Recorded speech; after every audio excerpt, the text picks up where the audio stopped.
Step into a place full of new ideas and opportunities at Techno India University Tripura, where you learn, grow, and build your future. A place that truly helps your dreams become a reality.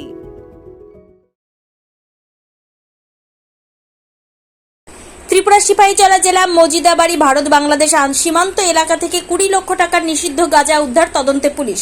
Bharat Bangladesh আন্তর্জাতিক সীমান্ত এলাকা থেকে বিপুল পরিমাণ নিষিদ্ধ শুকনো গাঁজা উদ্ধার করল পুলিশ। ত্রিপুরা সিপাহীজলা জেলার সোনামুড়া থানাধীন মজিদাবাড়ি এলাকায় পুলিশের মোবাইল ডিউটি চলাকালীন এই সাফল্য পায়। উদ্ধার হওয়া নিষিদ্ধ গাঁজাগুলির বাজার মূল্য আনুমানিক 20 লক্ষ টাকা। পুলিশ সূত্রে জানা গিয়েছে, সীমান্ত এলাকায় পুলিশের নিয়মিত টহলদারির সময় পুলিশ কর্মীরা মজিদাবাড়ি আন্তর্জাতিক সীমান্ত সংলগ্ন এলাকায় কিছু সন্দেহভাজন প্যাকেট দেখতে পান। দীর্ঘক্ষণ অপেক্ষার পরও সেই প্যাকেটের দাবিদার হিসেবে কেউ সামনে আসেনি। এরপর পুলিশ তল্লাশি চালিয়ে সেখান থেকে মোট 50টি প্যাকেট উদ্ধার করে। প্যাকেটগুলি খুলে তার ভেতর থেকে মোট 100 কেজি নিষিদ্ধ শুকনো গাঁজা পাওয়া যায়। উদ্ধারের পর পুলিশ সমস্ত আইনি প্রক্রিয়া সম্পন্ন করে এবং নিষিদ্ধ গাঁজাগুলি দাবিহীন সামগ্রী হিসেবে বাজেয়াপ্ত করে থানায় নিয়ে আসে। সোনামুড়া থানার ওসি তাপস দাস সংবাদ মাধ্যমকে জানান, উদ্ধারকৃত এই নিষিদ্ধ গাঁজার আনুমানিক বাজার মূল্য প্রায় 20 লক্ষ টাকা। আন্তর্জাতিক সীমান্তের ওপারে অর্থাৎ বাংলাদেশে পাচারের উদ্দেশ্যে এই গাঁজাগুলি মজুত করা হয়েছিল বলে প্রাথমিক অনুমান। এই বিপুল পরিমাণ অবৈধ মাদক ও গাঁজার মালিক কে বা কারা এবং এই চোরাচালান চক্রের পেছনে কাদের হাত রয়েছে তা খুঁজে বের করতে সোনামুড়া থানার পুলিশ ইতিমধ্যে তদন্ত শুরু করেছে। ত্রিপুরা থেকে বিক্রম কর্মকারের report, crime press Bengal news.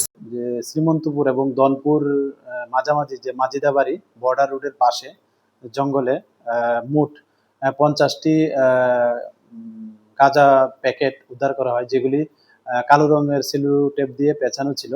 তো এগুলি ওজন করলে দেখা গেল যে মোট ওজন 100 কেজি। তো এগুলি সম্ভবত যে স্মাগলাররা আছেন ওরা ওখানে লুকিয়ে রেখেছিলেন এবং বাংলাদেশে পাচারের উদ্দেশ্যে এগুলি এখানে রাখা বলে অনুমান।